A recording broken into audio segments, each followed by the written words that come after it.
Lesson 86 is a review of lessons 71 and 72.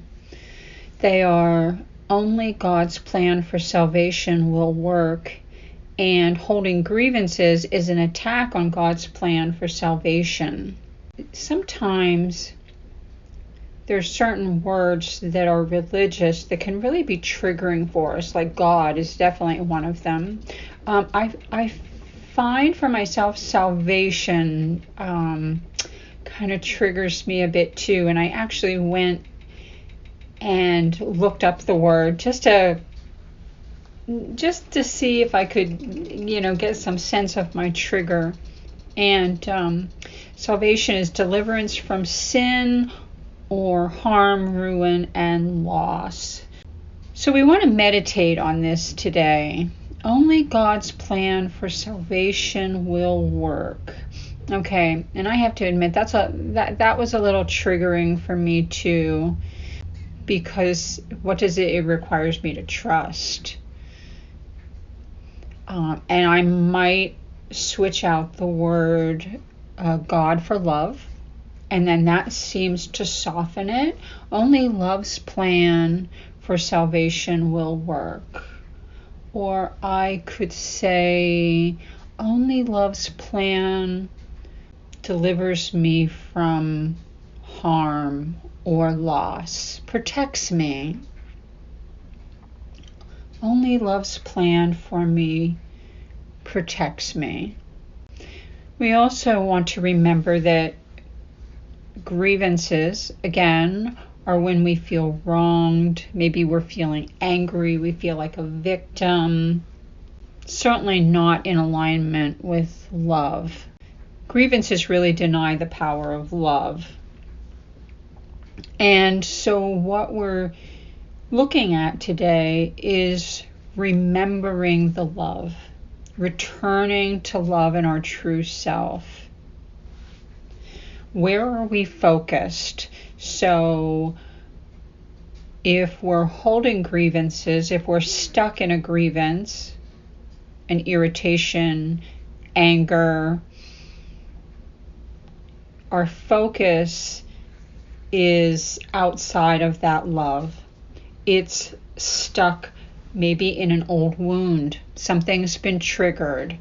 Okay, somebody does something, says something, something doesn't go quite the way you wanted it. Maybe you feel out of control. Really, our job here is to look within, come back to ourselves and meditate on it, be with it. And sometimes that can be really difficult. And using myself in as example, I just had a series of little things happen, and it really triggered some anger that I felt really challenged to let go of. And I know for myself, when my anger is triggered, that in itself can trigger a fear. So it becomes this vicious cycle because it wasn't safe for me in my past to express anger or be in anger. So, it was better. It was, quote, safer for me to be subdued and quiet versus really expressing how I felt, being assertive, or certainly not angry. Then it becomes a vicious cycle. The anger comes up, and then you're trying to squash it by maybe eating, distracting yourself. Maybe it's social media, blah, blah, blah, whatever is used to squelch the feelings. So what we want to do is take time to be present.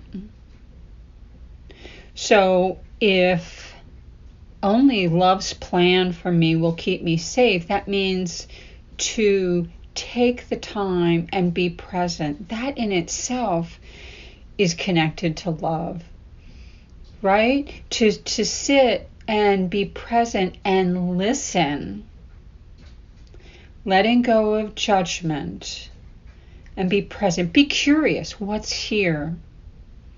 What's here? What comes up? And I know some of the things that came up for me were those old feelings of abandonment, feeling forgotten. And once you can take the time to be present with that, that is the connecting to love. To me, that was my salvation, my deliverance, was being present. When it says holding grievances is an attack on God's plan for salvation, I would say yes.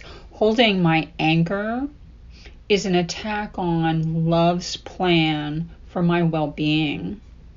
So if I can be present and be in that state of love, and being in that state of love doesn't mean changing anything. It's being present with what's here right now.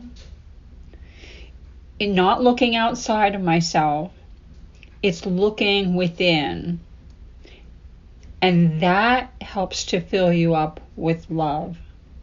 When we look outside of ourselves for the love, oftentimes we're trying to fill up the voids, right? We're either filling up with eating or drink or buying things, needing things, needing people. It's like, what are you looking for? It's inside. We are remembering today that love's way can't fail. And then I would say stop for a moment and see how that feels. How does that feel? Love's way can't fail. Does it bring up a trust issue? That's okay. To acknowledge where you feel shaky is important here. We're not trying to stick a Band-Aid or throw a rug over our wounds. The only way to heal those wounds is to actually acknowledge them.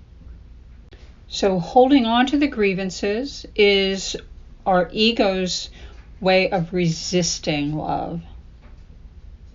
And we have to remember it's a choice between a misperception and accepting love.